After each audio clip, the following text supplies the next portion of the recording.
Before we begin the video, I just want to show you we have these elm trees for sale, Chinese lacebark elm. It's well implemented, it's easy to maintain. After you clip a few times, it will become quite a magnificent tree that's for your liking. Please go to our website. Now you can order it directly from there. Let's continue with the video. Hi, I'm miltonchang of Bonsaiheirloom. I like to work on this Prostrata Juniper I bought from a wholesale nursery. This tree was probably in a 36-inch growing pot, which is a box, and then it was about this tall. And I fall in love with this lower branch, so I bought it and cut off the top. I forgot exactly what I did, but you can see a lot of the top growth. It's probably growing up from here, and I took this side and make it into a bonsai. What I did is I leave it in a 15-gallon or even bigger growing pot and just let it grow, and in the meantime trying to shape it and put it in this oversized bonsai pot, about 7 years ago. And so what I will do is I will eventually take this out of a pot, out of this big oversized growing pot, and trying to shape the tree to its final destination. And the point I want to make is that so far in my demonstration, generally people are very concerned that I cut back so drastically that it seems like I'm being very brutal. But it's not mindless, because unless I reduce it, I really cannot get it to the desired design I want. But today I want to show you this is a late stage.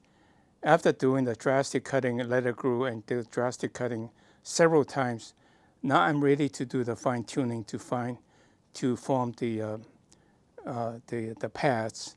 And I will still do some drastic cutting, but not as much. And that's how you gradually get it to shape. With that in mind, I'll just get going and show you what I do. Okay, so let me work on this tree. As usual, I like to decide and work on the apex first. I could choose this to be the apex, but I'd rather have a little bit more flow, kind of a natural flow, and we'll choose this to be the apex. So basically, this branch will come up this way, and this grows up. And so I'll cut it off a little bit to remind myself that this is the apex, and then just let it grow. Well, you always begin working on the tree, shaping the tree from the top, because you can then work yourself down. And the truth is that most of the innovation is on the top. The bottom, there's not one heck of a lot you can do. It's pretty much set its own way. So work on the top, work down, and then live with whatever you have in the bottom, or with slight modification. So like this one's coming up like this, and you want this now, the branch to be here and here, right? Starting to have the triangle. So I'll probably pull this off. So now this will be the side branch, and I probably need back branch more than the front, but I can have both. So what I would do is I'll probably pick the one I want to keep and start pinching. And as the tree gets more mature, what you can do is that you pinch the foliage to increase ramification. Ramification just means filling out the paths with more leaves and have more branching below. I guess ramify is to show off your design. So this will be the branch, one maybe a little shorter on this end, one maybe a little longer on that end. I can use wiring to speed up the process. So this is kind of the wrong place. Let's see, I suppose this could be, oh, I see, this branch is here. And I have this branch here. So I suppose I can save this one here. Like I can make this here.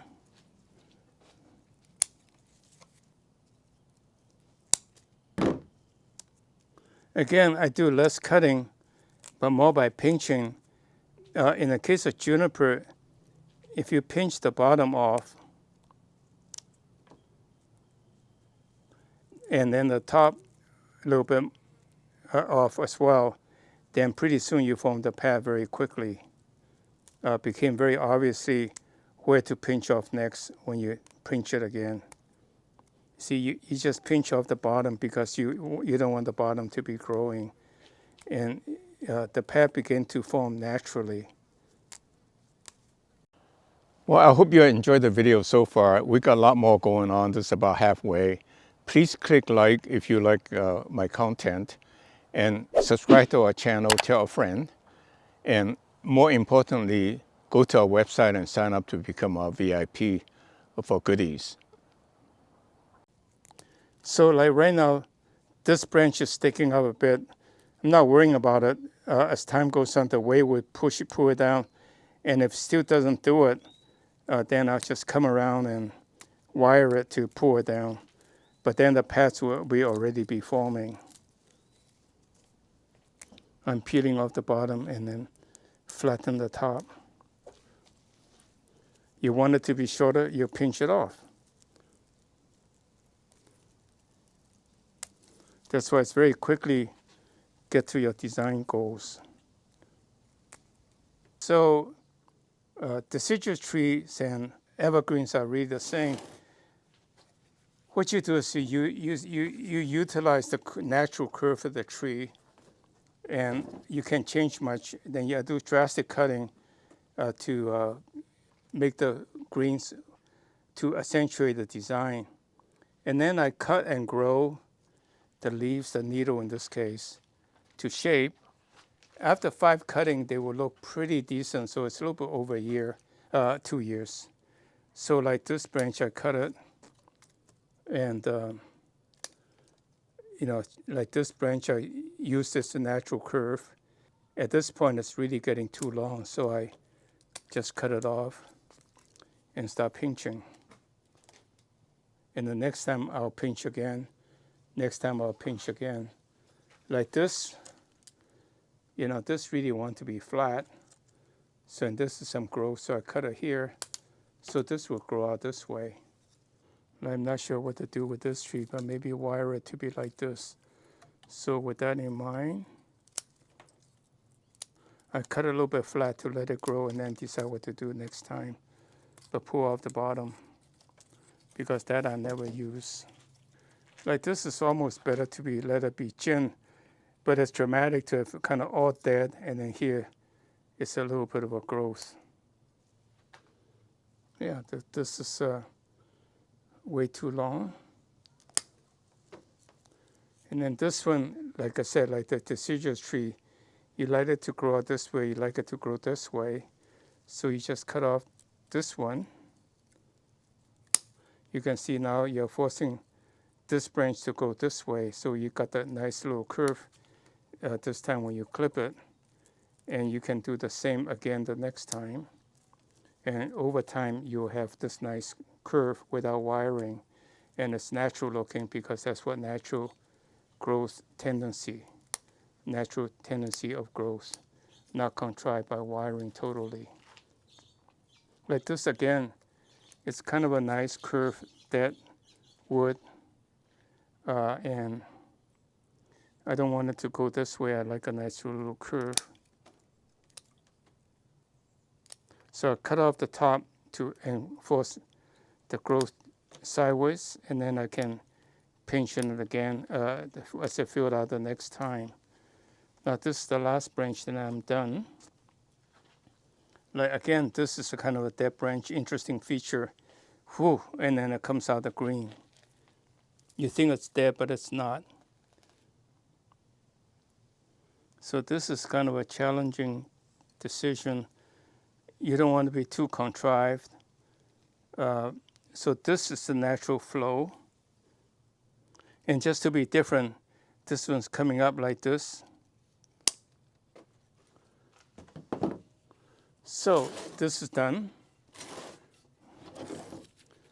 So if you look at this tree, this could be the front. and going backwards, or this could be the front.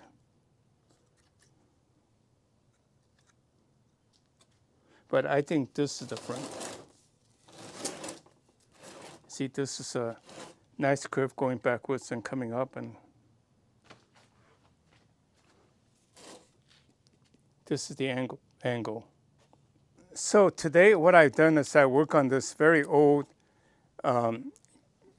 Prostrata Juniper I bought from a wholesale nursery, and I found a little branch. I like the curve, and I used a little side branch and let it grow up to become this shape. And a lot of that I cut off the redundant branch, overgrown growth, so that I can make them into gin cleanup to be a natural gin someday, to show the struggling of the tree. And what I've done today is that, and I put it in a 15-gallon growing pot for probably 10, 15 years at my place, and then I put it in this oversized bonsai pot maybe 15 years ago, 12, 15 years ago. And today I work on it by cutting back some of the overgrowth and to start to form the pads. And from this point on, I'll mostly do pinching because all the pads are in place. And then I just keep pinching it. I think that's pretty much it. It's just to show you, you try to take advantage of the natural curve of the prostrate growth characteristic of this juniper and make use of it to show the age and the struggling in nature to simulate that. And then the gin shows it was growing that way, but then it got died off, which is fine. Yeah, okay, so I will show this tree about 6 months from now, and in 6 months, hence each 6 months, I think over time you will see how the tree develops into a magnificent show tree. And that's how it works. You start with a raw material, you work on it, you make incremental improvement over time, and over time it will become your heirloom, and it's become valuable antique, really. So with that in mind, I thank you very much, and we see you next week. Well, thank you very much for watching today's video. Subscribe to our channel and tell a friend. And most importantly, go to our website and sign up to become our VIP so that we can send you announcements of special considerations. Thank you very much. See you next week.